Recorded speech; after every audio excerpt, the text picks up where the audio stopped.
My friend called me pathetic for grieving at my dad's funeral after I refused to do her hair for a party that weekend. Now she's banned from every salon in town. Tessa and I had been friends since middle school. She was always kind of harsh, but I thought that was just her personality. She'd say things like my hair looked greasy when it was clean, or my clothes were trying too hard when I dressed nice. I'd laugh it off because that's what friends do, right? In college, she got worse. When I made Dean's List, she said the classes must have been easy. When I started dating Ryan, she told everyone she could do better but felt bad for him. When I got my first apartment, she walked in and said it smelled weird and looked like a grandma lived there. Still, I kept her around because we had history. Things got really bad when I started my business doing hair and makeup. Tessa would come to my salon and loudly tell other clients that I was still learning. She'd point out every little thing she thought was wrong with their hair. Said my prices were a scam for amateur work. My clients started going elsewhere. When I confronted her, she said she was just being honest and real friends tell the truth. The worst part was she expected free services. Every week she'd show up demanding highlights, extensions, full makeup for her dates. Never paid once. Said exposure from her wearing my work was payment enough. When I finally started charging her, she told everyone I was money hungry and fake.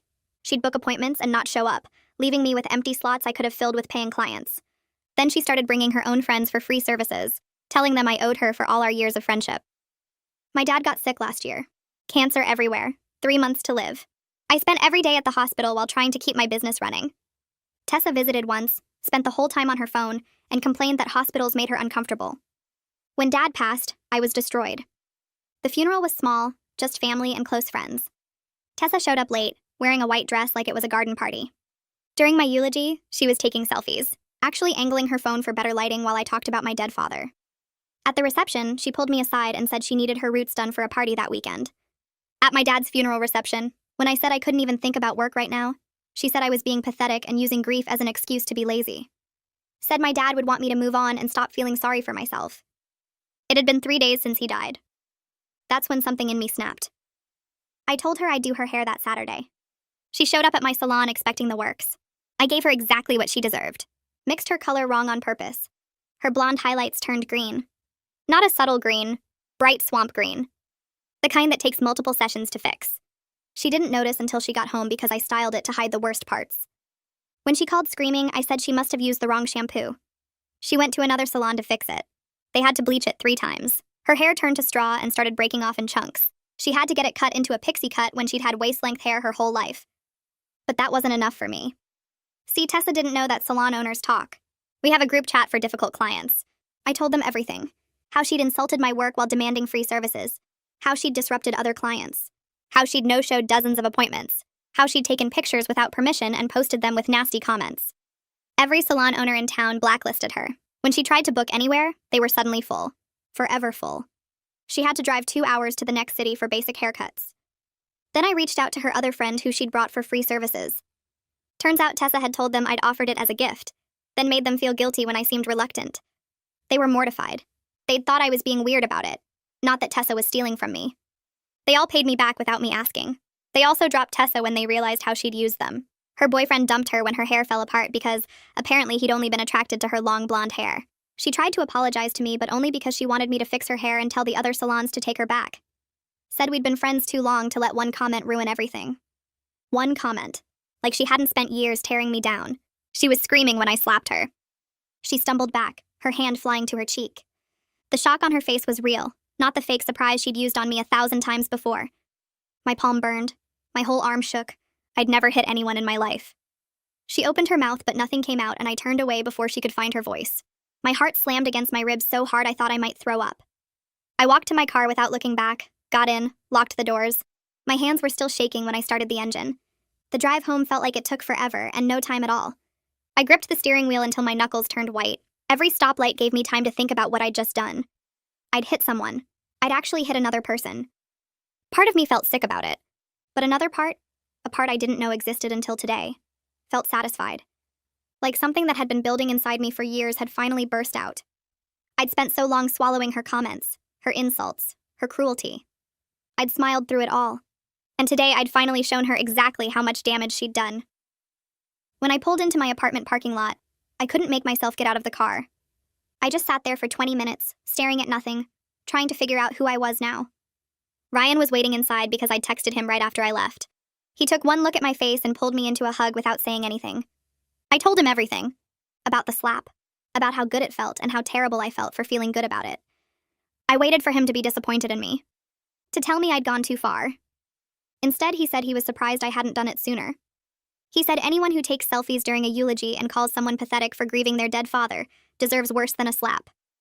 He held me while I cried, not the sad crying I'd been doing since Dad died, but angry crying that made my whole body shake. That night, I couldn't sleep. My brain wouldn't shut off. Every time I closed my eyes, I saw Dad's face, then Tessa's face, then my hand connecting with her cheek. I felt guilty about the slap, but also satisfied about her ruined hair. I felt sad about Dad, but also confused about what kind of person hits someone. Ryan stayed over and just held me. He didn't try to fix anything or tell me how to feel. Around 3 a.m, something broke loose inside me. I started crying for real. The kind of crying where you can't breathe and your nose runs everywhere and you make ugly sounds. It was the first time I'd really cried since Dad died. I'd been holding it in, trying to be strong, trying to keep my business running. But right then, I just let it all out. Ryan got me tissues and water and didn't say a word. He just let me fall apart. My phone rang early the next morning. Laura Hancock's name showed up on the screen. I almost didn't answer because I figured she'd heard about the slap and was calling to tell me I was out of the salon owner network. But when I picked up, she asked if I was okay. Word had spread fast. She said Tessa had tried to book an appointment at her salon that morning using a fake name. Laura recognized her voice right away and told her they were fully booked for the next 6 months. Then Laura called all the other salon owners to warn them about the fake name trick. She asked if I needed anything. I told her I was fine, which was a lie, but I didn't know what else to say. The next few days, I focused on my actual clients, the ones who paid, the ones who didn't insult my work or bring their friends in for free services.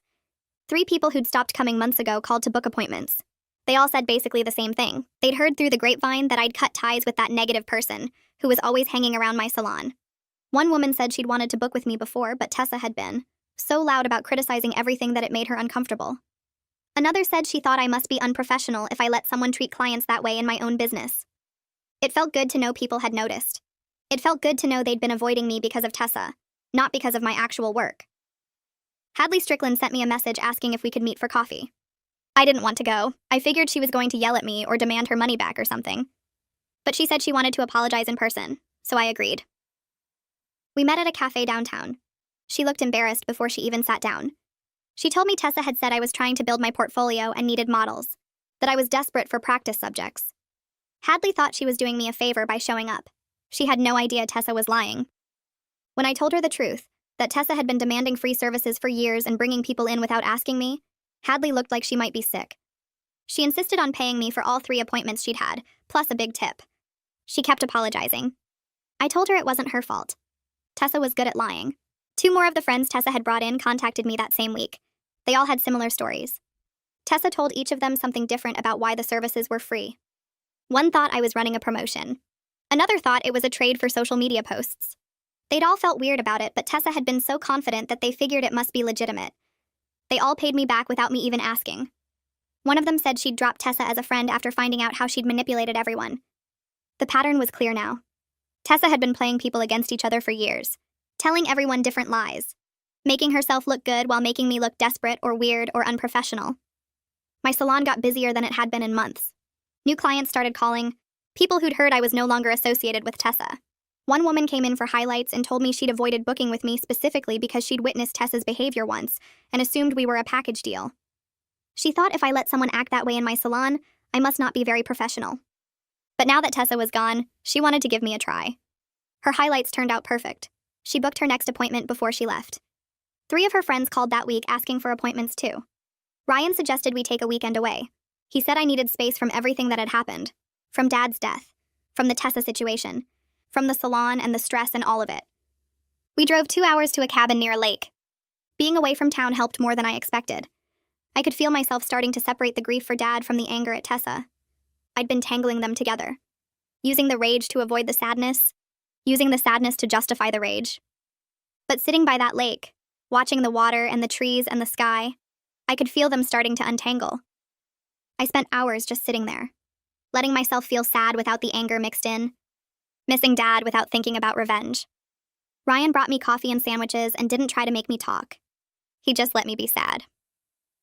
When we got back to my apartment that Sunday evening, I found a thick envelope wedged between my door and the frame. The return address showed a law firm downtown, and my stomach dropped before I even opened it. Inside was a formal letter on heavy paper threatening legal action for assault and defamation. The assault claim was about the slap, which I'd expected, but the defamation part caught me off guard. Apparently, I'd been spreading lies to the salon owner network about Tessa's behavior. I stood in my doorway reading the same paragraphs over and over, my hands shaking so badly the paper rattled. Ryan took it from me and read it himself, his jaw getting tighter with each line.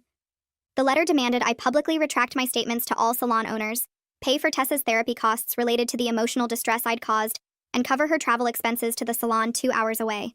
If I didn't comply within 10 days, they'd file a formal lawsuit. I sank onto my couch feeling sick, wondering if my revenge was about to cost me everything I'd built. Monday morning, I called Lara in a panic, barely able to get the words out.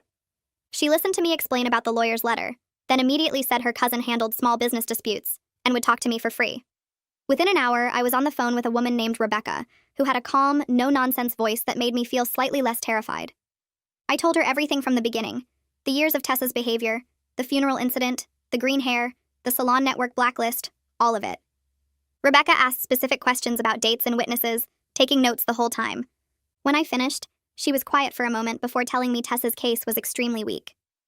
Truth is an absolute defense against defamation, she explained, and everything I'd told the other salon owners was factually accurate and could be proven. As for the assault charge, a single slap after extreme emotional provocation was unlikely to result in serious criminal charges, especially given the context of what Tessa had said at my father's funeral. Rebecca offered to send Tessa's lawyer a response letter for $300, which felt like nothing compared to what a lawsuit would cost. I agreed immediately, and felt like I could breathe properly for the first time since finding that envelope. Rebecca's response letter went out that Wednesday, and she sent me a copy. It was 5 pages of detailed timeline documenting Tessa's behavior going back years. The funeral incident got its own section, including the fact that Tessa had called me pathetic for grieving just 3 days after my father's death from cancer. Rebecca had listed every salon owner who could testify about Tessa's disruptive behavior, the fake appointment attempts, and the years of no-shows at my business. She'd even included statements from the mutual friends who'd paid me back after learning Tessa had lied to them. The letter ended by noting that if Tessa proceeded with her lawsuit, the discovery process would require her to provide evidence for all her claims, and depositions would put her behavior on the record permanently. Rebecca called me Friday afternoon to say Tessa's lawyer had contacted her within hours of receiving the letter. Apparently, he'd advised Tessa to drop everything immediately, because continuing would only make things worse for her. I felt a wave of relief so strong I had to sit down, but also a strange disappointment that Tessa was backing off so easily. The following Tuesday, Gregorio called me at the salon between clients. He sounded amused and annoyed at the same time. Tessa had shown up at his place that morning screaming about discrimination and threatening to report all of us to the state salon licensing board. She'd claimed we were operating an illegal cartel to freeze her out of basic services. Gregorio had calmly explained that business owners have the right to refuse service to anyone for non-protected reasons, and being a nightmare client definitely wasn't a protected category. He'd offered to show her the documentation of her behavior if she wanted proof of why she was unwelcome. She'd left threatening to ruin all of us on social media, to expose our conspiracy, to make sure everyone knew what kind of people we really were. Gregorio laughed while telling me this, saying Tessa clearly had no idea how the law actually worked. He'd dealt with plenty of difficult clients over 20 years in business, but none had ever threatened legal action over being refused service. I thanked him for handling it and felt grateful that the salon owner network was standing firm. Tessa's social media campaign started that same week. She posted old photos of herself with long blonde hair, the kind that went past her waist and caught light like she was in a shampoo commercial. The captions were dramatic and angry, claiming she'd been unfairly blacklisted by a cartel of jealous salon owners who couldn't handle her beauty. She wrote about discrimination and professional jealousy, about how she was punished for being attractive and successful. She tagged every salon in town and used hashtags about business ethics and consumer rights. I watched her posts go up one after another, my stomach churning with each new accusation. But the engagement was almost nothing. A few likes here and there, mostly from people I didn't recognize. The comments that did appear were people asking what actually happened, why all these salons would suddenly refuse her service. One person pointed out that if every single salon in town had the same problem with her, maybe she was the common factor. Tessa deleted that comment within minutes, but others started asking similar questions. Her campaign fizzled out after 3 days when it became clear nobody was buying her version of events. A woman I'd never met contacted me through my salon's Facebook page the next week. She said she'd worked with Tessa 5 years ago at a marketing firm, and wanted me to know I wasn't alone in dealing with her behavior. We met for coffee and she told me stories that sounded painfully familiar. Tessa had undermined her colleagues constantly, taking credit for their ideas in meetings and spreading rumors when she felt threatened by someone's success. She'd gotten 2 people fired by making up complaints about their work performance, then acted shocked when they were let go. The woman said Tessa had left that job under suspicious circumstances after HR started investigating her behavior. She'd burned through 3 more jobs since then, never lasting more than a year anywhere. Hearing all this was oddly validating, knowing I wasn't uniquely targeted or especially weak for putting up with her. I was just the most recent victim in a long line of people Tessa had used and discarded. The woman said she'd seen my name tagged in Tessa's social media posts and wanted to reach out, to make sure I knew the pattern wasn't about me. Christian messaged me on Instagram 2 weeks after the lawyer letter incident. His message was long and apologetic, saying he'd been thinking about everything that happened and felt terrible about his part in it. He admitted he'd known Tessa was toxic, but stayed with her because he liked how she looked. He said watching her hair fall apart had been a wake-up call about how shallow he'd been, how he'd enabled her cruelty by never calling her out. He apologized for not standing up to her when she was cruel to others, for laughing along with her mean comments, for making excuses when friends tried to tell him she was a problem. He said he was genuinely sorry and understood if I wanted nothing to do with him. I read his message 3 times, feeling complicated things I couldn't quite name. Part of me appreciated the apology, but another part resented that it took Tessa losing her looks for him to see her personality. I wrote back saying I appreciated him reaching out and hoped he'd learned something from the experience. We didn't become friends, but the conversation felt like closing a door I hadn't realized was still open. I started seeing a grief counselor in early November, 3 months after Dad died. My first session was awkward and uncomfortable, sitting in a small office with tissues on every surface while a kind-faced woman asked me to talk about my father. I cried through most of it, ugly crying that left me exhausted and raw. But over the next few weeks, something started shifting. The counselor helped me see how much I'd been using the Tessa situation to avoid processing Dad's death. Destroying her hair and getting her blacklisted had felt good temporarily because it gave me something to control when I'd felt so powerless watching cancer take my father. But none of it brought him back or made the grief any less painful. The revenge had been a distraction, a way to feel strong when I actually felt broken. The counselor asked what I thought my dad would say about how I'd handled everything, and I started crying again because I knew he would have understood my anger, but wished I'd found a healthier way to deal with it.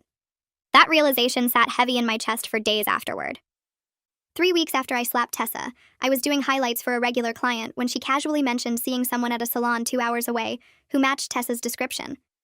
The client had been visiting her sister and needed a trim, ended up at the same place Tessa was forced to use now. She said the stylist had looked nervous the whole time, kept asking if the client was absolutely sure about what she wanted, double-checking every decision.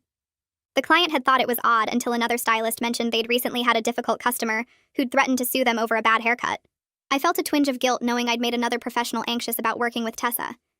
That stylist was just trying to do her job, and now she was probably scared of every client who walked through the door. My revenge had spread farther than I'd intended, affecting people who had nothing to do with what happened between Tessa and me. That night, Ryan and I had a long conversation about everything while making dinner in our apartment. He asked if I thought what I did to Tessa was justified, or if I'd gone too far.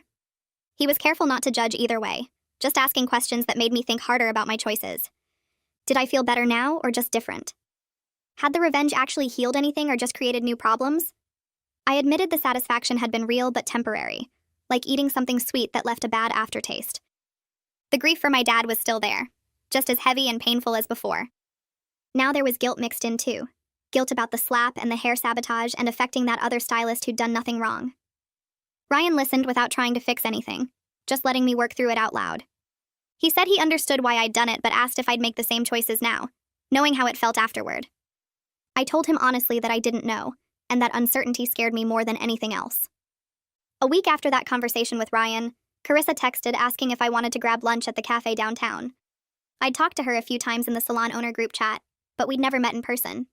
She was older than me, maybe early 40s, with short gray hair she wore natural, and this calm energy that made you want to tell her everything. We ordered sandwiches and sat by the window where the afternoon sun made everything feel warm and safe. She asked how I was doing with everything, and I gave her the honest answer instead of the polite one. I told her about the guilt that kept me up at night, how the satisfaction of revenge had worn off but the shame stuck around. She nodded like she understood exactly what I meant. Then she told me about Maya, her best friend from college who'd slowly turned their friendship toxic over the course of 10 years. Maya would criticize everything Carissa did while demanding constant support and free therapy sessions that lasted hours. When Carissa finally had enough, she didn't confront Maya directly. Instead, she just stopped answering calls and texts, let the friendship die through silence and distance. She said it worked in the sense that Maya was gone from her life, but the guilt about not being direct made her healing take longer than it should have. She wished she'd sat Maya down and explained why the friendship was ending instead of just disappearing. The guilt complicated everything because she never got closure, and Maya never got a chance to understand what she'd done wrong. Hearing someone else admit they handled things badly but for understandable reasons made me feel less alone in the mess I'd created. We talked for 2 hours, and when we left, she hugged me and said I should stop punishing myself for being human. My business started picking up in ways I hadn't expected. Clients I'd never met before started booking appointments, saying they'd heard good things about my work from friends. The regulars who'd stuck with me through the Tessa years told me the salon felt different now, lighter somehow. One woman said she used to dread coming in because there was always this negative energy hanging in the air, but now she actually looked forward to her appointments. I hadn't realized how much Tessa's constant presence had affected everyone who walked through my door. She'd made my space feel hostile and unwelcoming without me even noticing, because I was so used to her behavior. Now people lingered after their appointments to chat, recommended me to their friends, left positive reviews online. I started making enough money to actually pay myself a decent salary instead of just covering expenses. The success felt good, but also made me sad because it proved how much damage Tessa had done to my business over the years. My phone rang on a Tuesday afternoon while I was restocking supplies. Hadley's name popped up on the screen and I answered, wondering if something was wrong with the payment she'd sent months ago. Instead, she asked if I was taking wedding bookings because she was getting married in 3 months and wanted me to do her hair. I stood there in my supply closet holding a box of foils, completely caught off guard by the request.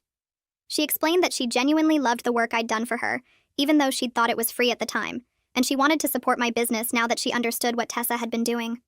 The fact that she'd turned a manipulated situation into a real professional relationship touched me more than I expected. I told her I'd be honored to do her wedding hair, and we spent 20 minutes on the phone talking about her vision for the day. She wanted something romantic but not too formal, hair that would last through the ceremony and reception but still look natural. I took notes and scheduled a trial run for the following month, feeling genuinely excited about the project. After we hung up, I sat down on the floor of my supply closet and cried a little because something good had come from all the bad. One afternoon, I was cleaning my salon after closing, wiping down mirrors and sweeping hair off the floor. Behind the big mirror at my main station, I saw something wedged in the gap between the mirror and the wall. I pulled it out carefully and found an old photo of Tessa and me from middle school, probably from 8th grade based on our terrible haircuts and braces. We had our arms around each other, both smiling huge, genuine smiles, looking like actual best friends who loved each other. I sat down in my salon chair and stared at that photo for a long time, trying to remember when things went wrong. Was there a specific moment when she turned mean, or had she always been cruel and I just didn't want to see it? I thought about all the little comments over the years, the way she'd undermine my achievements while pretending to be supportive. Maybe she'd always been toxic and I'd spent 15 years making excuses for her because we had history. The girl in that photo looked happy, but I couldn't remember if that happiness had been real, or if I'd been ignoring red flags even back then. I walked to the trash can and dropped the photo in, watching it land on top of used foils and hair clippings. Holding on to that photo felt like holding on to someone who never really existed, a version of Tessa I'd invented to justify staying in a friendship that hurt me. Jay called me the next week to tell me about Tessa's latest attempt at manipulation. She'd shown up at his salon claiming she had evidence of unethical practices at other salons in our network and offered to share the information if he'd agree to take her as a client. He said she'd been vague about what these supposed unethical practices were, just kept saying she knew things that could hurt our businesses if they got out. Jay told her he wasn't interested in made-up lies about professionals who'd simply refused to enable her terrible behavior.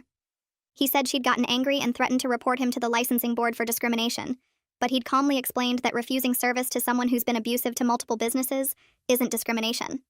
The fact that she was still trying to manipulate the situation months later showed she hadn't learned anything from losing her hair, or her friends, or her boyfriend. She was still the same person who'd taken selfies at my dad's funeral, just more desperate now. I finally went to visit my dad's grave on a Saturday morning when the cemetery was quiet and empty. I'd been avoiding it since the funeral because I didn't know what to say or how to handle being there without falling apart. I brought flowers and sat down on the grass next to his headstone, feeling stupid for talking to a piece of stone but needing to do it anyway. I told him about Tessa calling me pathetic at his funeral, about the green hair, about the slap, about all of it. I explained how the revenge had felt good at first, but then turned sour, how I was trying to process everything with a counselor but still felt lost. Sitting there, I realized he would have understood my anger because he'd always been protective of me, but he probably would have encouraged me to find a healthier way to handle it. He would have wanted me to stand up for myself without becoming someone I'd feel ashamed of later. That realization hit me hard, and I started crying, the kind of crying that shakes your whole body and makes it hard to breathe. I cried for losing him, for the person I'd become in my grief, for the years I'd wasted on Tessa when I should have been spending more time with him. I stayed there for over an hour, talking and crying until I felt empty, but somehow lighter. Ryan's parents invited me to dinner the following week at their house across town. His mom answered the door and immediately pulled me into a long hug without saying anything. We went inside and she made my favorite meal, the pasta dish she'd served the first time I met them 2 years ago. Over dinner, his dad asked about my business and seemed genuinely interested in how things were going. After we ate, Ryan's mom and I ended up alone in the kitchen, while the guys watched something in the living room. She told me she was proud of how I was handling everything with my dad's death and the Tessa situation. She said losing a parent changes you in ways people don't understand unless they've been through it, and there's no right way to grieve or wrong way to protect yourself from people who hurt you. Her acceptance of my messy, complicated response to everything made me feel less like a terrible person. She didn't judge me for the slap or the hair sabotage, just acknowledged that I'd been in pain and had reacted imperfectly. That conversation helped me start accepting myself and the choices I'd made, even the ones I wasn't proud of. I decided to create an official service policy for my salon with clear rules about client behavior. I typed up a document that included consequences for disrupting other appointments, making negative comments about my work, and repeatedly no showing without canceling. Having these policies in writing made me feel more professional and protected me from future situations like Tessa. I printed copies and put them at the front desk where clients could see them when they checked in. Within a week, 3 other salon owners from our group chat asked if they could have copies to adapt for their own businesses. Laura said she'd been wanting to implement something similar but didn't know how to word it professionally. Knowing that my experience with Tessa had led to something useful for other people made the whole situation feel slightly less pointless. 4 months after my dad died, I finally forced myself to go through the boxes of his belongings that had been sitting in my closet. I'd been avoiding them because opening those boxes felt like losing him all over again. I started sorting through his clothes and books, deciding what to keep and what to donate. Near the bottom of one box, I found a birthday card he'd written to me before he got too sick to hold a pen. The handwriting was shaky but readable, telling me he was proud of the business I'd built and the person I'd become. There was a line about not letting anyone dim my light, and I sat there staring at it, wondering if he'd noticed how Tessa treated me, even though I never told him about it. Maybe he'd seen things I'd been blind to because I was too close to the situation. I put that card in a frame and hung it in my salon where I could see it every day. Hadley came in for her hair trial with her fiancé, a tall guy named Benjamin who seemed genuinely nice. After we finished the trial and Hadley loved the results, they both thanked me for exposing what Tessa had been doing to multiple people. Benjamin explained that Tessa had been manipulating their entire friend group for years, playing people against each other and creating drama constantly. My confrontation with her had given everyone else permission to cut ties too, because they finally had proof they weren't crazy for thinking she was toxic. Hadley said their whole social circle was healthier and happier now without Tessa's constant manipulation and manufactured problems. She told me about 3 other people who'd left the group because of Tessa's behavior, and how they'd all reconnected once Tessa was gone. Hearing that my messy, imperfect response to her cruelty had helped other people escape her influence made me feel like maybe something good had come from all of it. I saw Christian at the coffee shop on a Tuesday morning when I stopped in for my usual order before opening the salon. He was sitting alone at a corner table, and when our eyes met, he gave me this awkward little wave. I almost pretended not to see him, but something made me walk over. He asked if I wanted to sit, and I did, even though part of me wanted to leave. We ended up talking for over an hour about everything that happened with Tessa.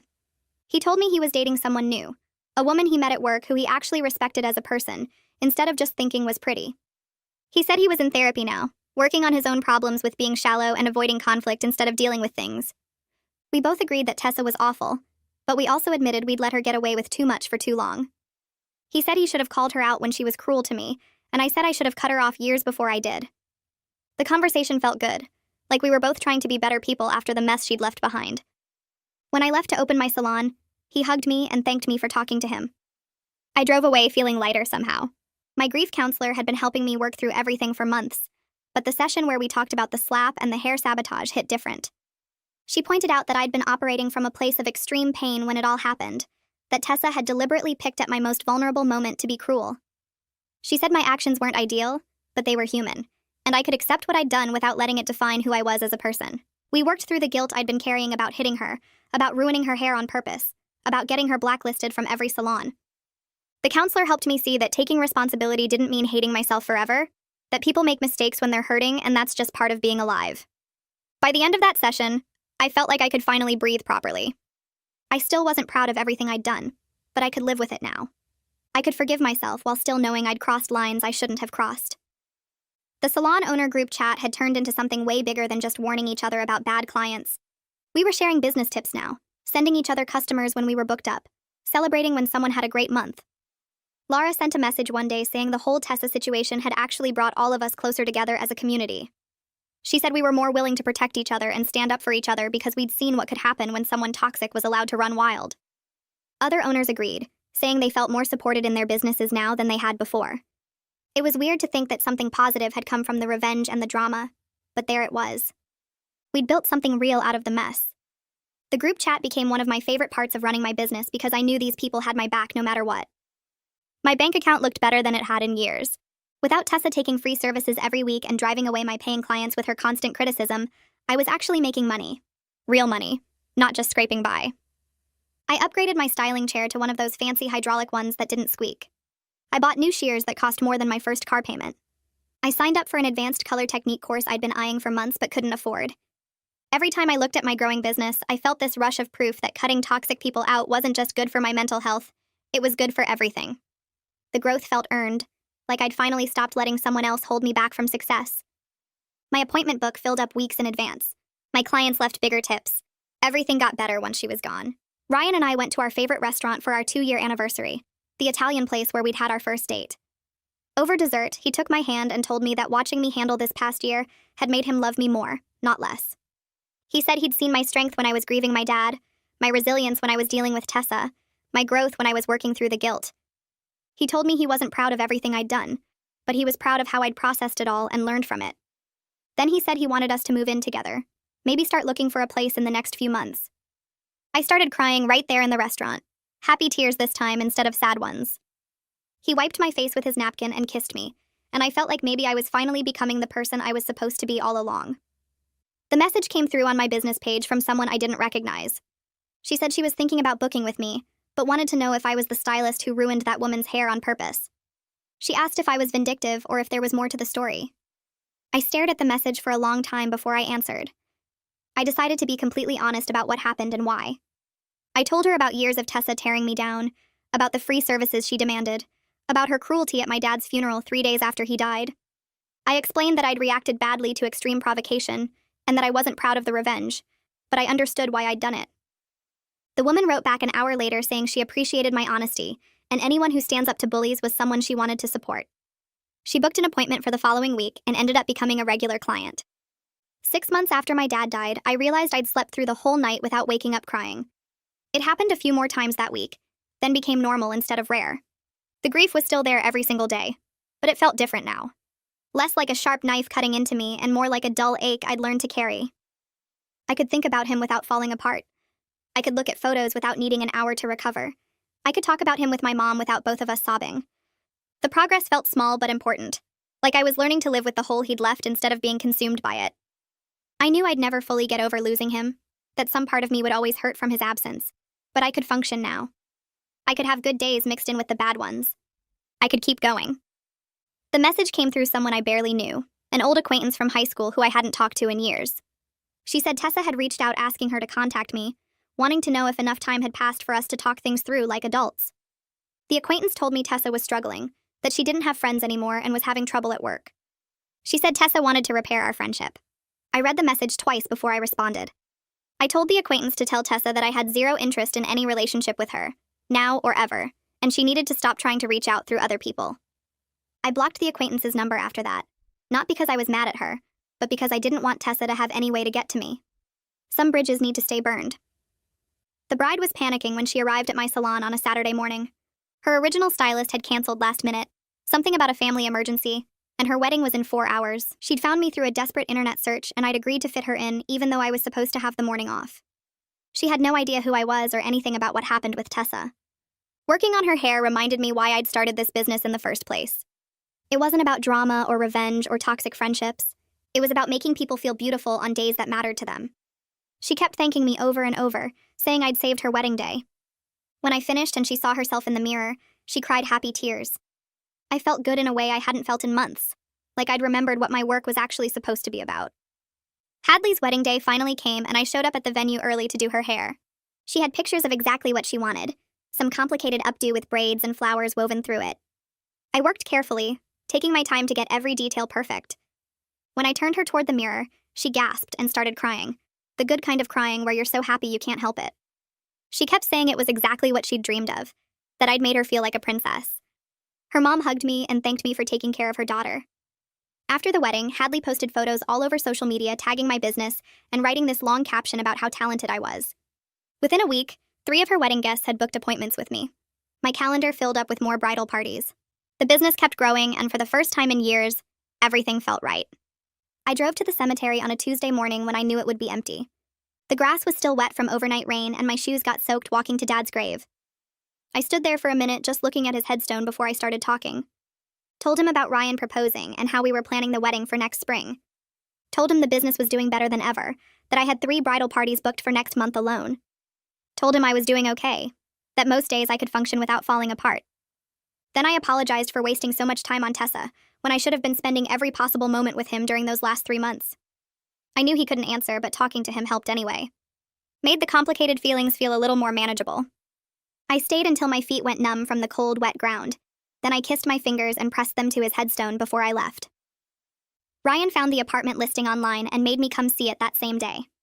It was a 2-bedroom on the 3rd floor with big windows in the living room and a kitchen that actually had counter space. The landlord showed us around, and I could already picture our stuff in there. Could see us making dinner together and watching movies on the couch. Ryan squeezed my hand when we walked into the bedroom, and I knew he was thinking the same thing. We filled out the application right there in the landlord's office. On the drive home, Ryan said his only requirement for living together was that I never bring toxic friends around. I laughed because it was too soon to joke about, but also kind of funny.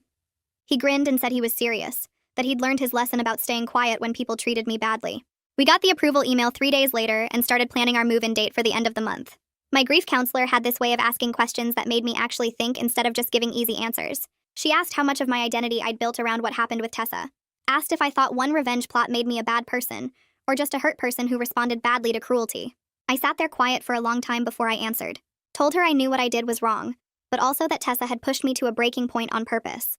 The counselor nodded and said both things could be true at the same time. That I could acknowledge my actions were wrong while also acknowledging that Tessa's behavior was wrong too. She said holding space for both truths was part of healing, that I didn't have to be all good or all bad. I left that session feeling lighter than I had in weeks, like maybe I could forgive myself without excusing what I did. I was at the beauty supply store loading hair products into my basket when I saw her. Long blonde hair, same height as Tessa, wearing a jacket I swear I'd seen before. My heart started beating so fast I thought I might pass out right there in the aisle. My hands went shaky and I dropped the bottle of developer I was holding. It shattered on the floor and purple liquid spread everywhere, but I couldn't move. The woman turned around to see what the noise was, and it wasn't Tessa at all. Just some random stranger who looked nothing like her from the front. The store manager came over to clean up the mess and asked if I was okay. I nodded, but I wasn't okay. I was having a full panic attack in the middle of the supply store, my chest tight and my vision going spotty. I made it to my car before I completely lost it. Sat there shaking for 20 minutes before I could drive home. Added it to my list of things to talk about with my counselor because clearly I wasn't as healed as I thought. Laura called me on a Thursday afternoon and asked if I wanted to join a professional organization for salon owners. Said it was a group of women who met once a month to network and support each other's businesses. My first meeting was at a restaurant downtown, and I walked in nervous, not knowing anyone except Laura. She introduced me around, and I met a dozen other women who all owned salons or beauty businesses. They were all different ages and backgrounds, but they'd all built successful businesses and survived their own problems. One woman told a story about a client who tried to sue her over a bad haircut. Another talked about dealing with a business partner who stole from her. Listening to them made me feel less alone, like I wasn't the only one who'd faced hard things and come out the other side. By the end of the meeting, 3 women had given me their cards and told me to call if I ever needed advice. Being part of this community felt good in a way I hadn't expected. The email came from an address I didn't recognize, but the subject line said, "Advice needed." The stylist didn't name names, but she described a client who was rude to staff, demanding about services, and never satisfied with results. She asked how I handled difficult clients without losing my patience. I knew immediately she was talking about Tessa. I wrote back honestly about my experience, told her about the years of manipulation and the funeral incident, and how it all finally exploded. Told her to set firm boundaries early before things got out of control like they did with me. I encouraged her to implement a strike policy where clients got warnings for bad behavior, and then got let go if they couldn't act right. She responded within an hour thanking me and saying she was going to start that policy immediately. Said she'd already given this particular client 2 warnings, and one more incident would be the end. I felt good knowing I'd helped her avoid the same mistakes I made. Moving day was chaos, but the good kind. Ryan and I spent all morning loading boxes into his truck and making trips between our old places and the new apartment. By afternoon, we had most of our stuff moved in, and we ordered pizza while we unpacked. I hung photos of Dad in the living room, and Ryan helped me get them level. He never once suggested I should be over it, or that having photos of Dad around was too sad. He just handed me the hammer and held the frame steady while I measured. We spent the evening setting up the bedroom and putting away kitchen stuff. When we finally collapsed on the couch at midnight, surrounded by half-empty boxes, I felt lighter than I had in months. This apartment was ours, a space we were creating together. It felt like the opposite of everything Tessa represented. Here I was safe and supported and actually loved. 8 months after Dad died, I was organizing photos at the salon when I found a whole envelope of pictures from my childhood. Dad pushing me on a swing. Dad teaching me to ride a bike. Dad at my high school graduation. I looked through all of them and I didn't cry. The grief was still there, this permanent ache that I knew would never fully go away. But it had changed into something I could live with instead of something that consumed me. I could look at his face and smile at the memories instead of only feeling the loss. I started a small photo album of my favorite pictures to keep at the salon. Put it on the shelf behind my station where I could see it while I worked. Having him there with me felt right. I ran into someone at the grocery store who recognized me from Tessa's old job. She stopped me in the produce section and asked if I'd heard that Tessa got fired. Said she'd been treating new employees the same way she treated everyone else, being critical and mean and making the work environment miserable. HR had been documenting everything for months, and finally had enough evidence to let her go. The woman said everyone at the office was relieved she was gone. I stood there holding a bag of apples, feeling this weird mix of satisfaction and sadness. Satisfaction because Tessa was finally facing consequences for her behavior. Sadness because she still hadn't learned anything, was still hurting people the same way she'd hurt me. I thanked the woman for telling me and finished my shopping in a daze. Carissa's name showed up on my phone while I was closing the salon. She said Tessa had applied for a receptionist job at her salon using a slightly different version of her name. Carissa recognized her immediately from the photos in our group chat and turned her down on the spot. Then she called to warn everyone else in case Tessa tried the same thing at their places. I felt this cold shock run through me, realizing how desperate Tessa's situation had become. She was trying to get hired at the same salons that had blacklisted her as a client. The fact that she'd go that far showed she'd burned every other bridge in town. Carissa said she'd already sent a message to the whole network with Tessa's alternate name, so no one would accidentally hire her. We talked for a few more minutes about how sad it was that Tessa still couldn't see how her own behavior had caused all her problems. After we hung up, I sat in my empty salon thinking about how different my life was now compared to hers. I looked at the end-of-month numbers 3 times before I believed them. My best month ever. Not just good, actually the best since I opened the salon. Revenue up 40% from last year, client satisfaction scores all above 90, and a waiting list for appointments that stretched into next month. I closed my laptop and sat there in the empty salon after hours, feeling something I hadn't felt in a long time. Pride. Real pride in what I'd built without someone tearing it down every step of the way. Ryan picked me up at 7, and we went to that Italian place downtown I'd always wanted to try, but thought was too expensive. We sat in a corner booth with candles on the table, and I ordered the most expensive wine on the menu without checking the price first. He raised his glass and told me he was proud of me, that watching my business grow had been amazing. We clinked glasses and I took a sip, savoring the taste and the moment.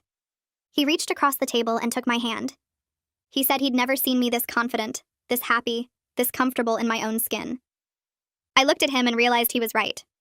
For years I'd been shrinking myself, apologizing for my success, downplaying my achievements because Tessa made me feel like I didn't deserve any of it. Now I was finally becoming who I was supposed to be all along. The woman in my chair was maybe 45, getting highlights touched up for some event. She was quiet most of the appointment, just scrolling her phone while I worked. Then out of nowhere she asked if I had kids. I told her no, and she sighed and said her daughter was going through something rough. A friend who was always criticizing her, telling her she wasn't good enough, making her feel small. The girl was only 14, but already her confidence was shot. I stopped sectioning her hair for a second. I asked if the friend did it in front of other people or just when they were alone. The woman said both, that the friend seemed to enjoy humiliating her daughter publicly. I set down my comb and told her about a friendship I'd had where someone spent years doing the same thing to me. I didn't mention the green hair or the slap, just said I'd let it go on way too long because I thought that's what friends did. The woman turned in her chair to look at me directly. She asked how I finally ended it. I told her I had to hit a breaking point where protecting myself mattered more than preserving the friendship, but I wished I'd set boundaries years earlier before so much damage piled up. She nodded slowly and said she'd talk to her daughter tonight about ending the friendship before it got worse. We finished her highlights in silence, but it was a comfortable silence, like we understood each other. When she left, she hugged me at the door and thanked me for sharing. I watched her walk to her car and hoped her daughter would be okay, that she'd learn earlier than I did that some people aren't worth keeping around. The calendar on my phone showed the date and my stomach dropped. 1 year since Dad died.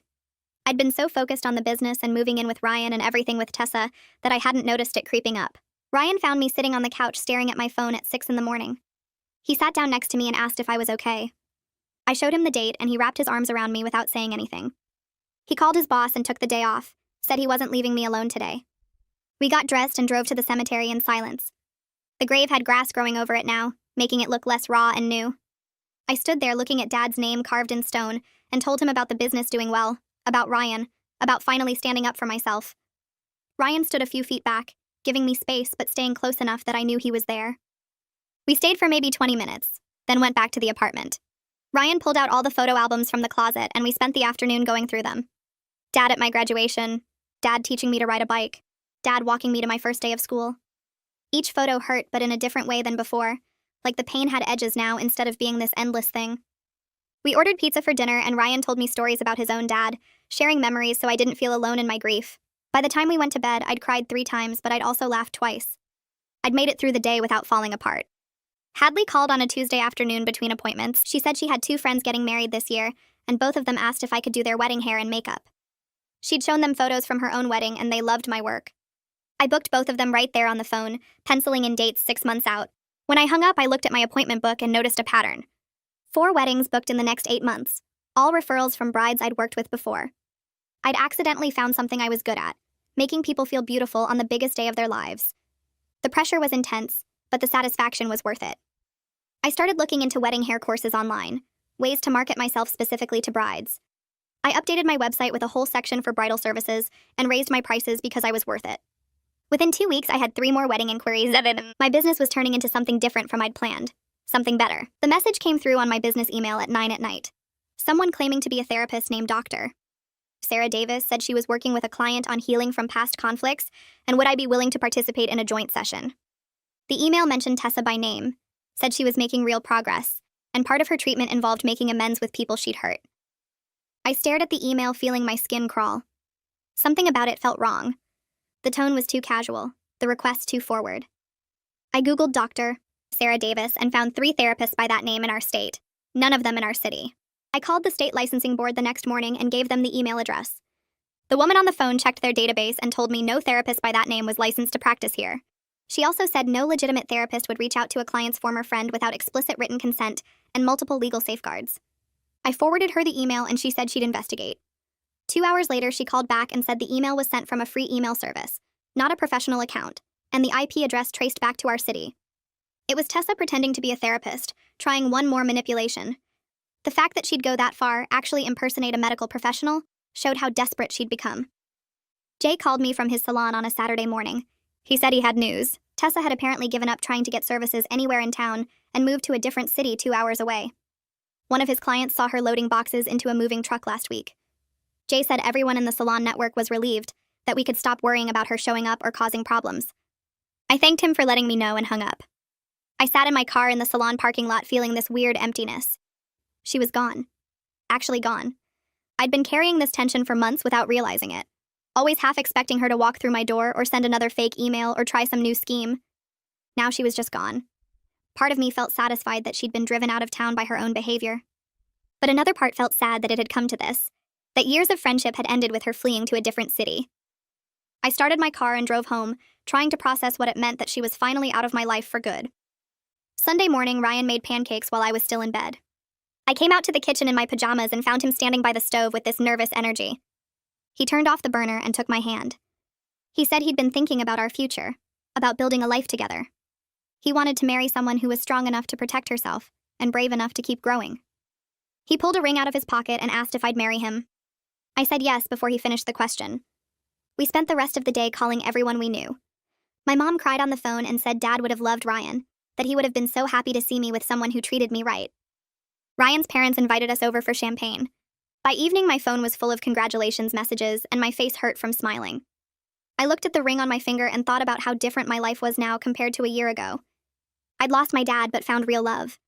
I'd ended a toxic friendship but built genuine ones. Everything had fallen apart, and somehow I'd put it back together into something better. Planning the engagement party meant making a guest list, and I realized something while writing names down. I had real friends now.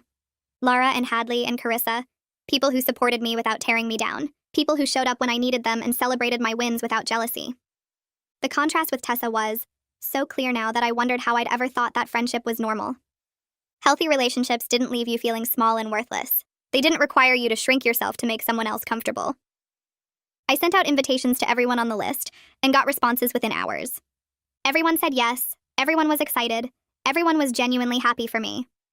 The party was at our apartment on a Saturday night. Lara brought wine, Hadley brought flowers, Carissa brought a cake she'd ordered from the fancy bakery downtown. They all hugged me and congratulated Ryan and asked to see the ring. We spent the evening laughing and talking and making plans. This was what friendship was supposed to look like. 1 year after Dad died, I woke up in the apartment Ryan and I shared, wearing an engagement ring, running a successful business. I lay in bed thinking about how Tessa had called me pathetic at Dad's funeral for grieving, how she'd said I was using his death as an excuse to be lazy. I'd been 3 days into the worst loss of my life and she'd kicked me while I was down. Now here I was, thriving in ways I never had when she was in my life. The grief for Dad was still there. It lived in my chest, this permanent ache that flared up when I saw fathers and daughters together or heard his favorite song on the radio. But alongside the grief was joy and hope and excitement for the future. Both things existed at the same time. I could miss him and still build a life. I could grieve and still be happy. The two weren't opposites like Tessa had implied. The client in my chair was getting a balayage, her third appointment with me. She was chatty, asking about my weekend and telling me about her kids. Then she paused and asked if I ever dealt with that difficult person who used to hang around my salon. She said she'd heard through the grapevine that there'd been some drama. I kept working on her hair, sectioning and painting. I told her honestly that yes, I'd dealt with it, and while I wasn't proud of every choice I made in handling the situation, I was proud that I finally stood up for myself. She nodded and met my eyes in the mirror. She said sometimes protecting your peace requires hard choices, that not everyone deserves access to your life. I agreed and we moved on to talking about her upcoming vacation. But her words stayed with me the rest of the day. Protecting your peace requires hard choices. That's exactly what I'd done, even if the execution wasn't perfect. A message from Christian popped up on social media a few weeks later. He said he was getting married to his new girlfriend and wanted to thank me for our conversation months ago. He told me it helped him become a better partner because I'd been honest about how he enabled Tessa's cruelty. He said he'd worked hard to become someone who stands up against bad behavior instead of ignoring it. I typed back congratulations and told him I was genuinely happy for him. It felt good knowing something positive came from all the mess with Tessa, even if it was just helping one person see they needed to change. Ryan and I spent Saturday afternoon working on wedding plans at our apartment. I was doing trial runs for my own hair and makeup since I wanted to do it myself for the big day. I sat at my vanity mirror practicing different styles, pinning sections up and testing different products. Ryan watched from the doorway and told me I looked beautiful no matter what I did. I stared at my reflection and saw someone who'd survived a terrible year. I'd lost my dad, ended a friendship that was poisoning me, built a business that was actually successful, and found someone who loved me for real. The woman looking back at me was someone I felt proud to be. My eyes looked tired but also stronger somehow, like I'd been through fire and came out the other side still standing. My phone buzzed with a message from an account I didn't recognize. I opened it and saw Tessa's name at the top of a long paragraph. She said she was sorry for everything and she'd changed, and she hoped I could forgive her someday. She wrote about how hard the past year had been for her, and how she'd learned so much about herself. I read it once all the way through, then blocked the account and deleted the message without typing a single word back. Some people don't deserve access to your life anymore, and I'd finally learned that lesson the hard way. Forgiveness doesn't require letting someone back in or giving them another chance to hurt you. I could move forward with my life without her in any part of it. Dad's birthday arrived on a Tuesday in late spring. I was at the salon finishing up with a bride who kept smiling at herself in the mirror. She was getting married in 2 days and the happiness was pouring off her in waves. I packed up my supplies and caught my reflection in the same mirror. I smiled because I was genuinely happy with my life now. The grief for Dad was still there living in my chest and probably always would be, but so was joy and success and love and real friendship. I'd built something good from the ashes of that terrible year. My business was doing better than ever. I was surrounded by people who actually cared about me, and I was marrying someone who saw my strength instead of my weakness. I thought about what Dad would say if he could see me now.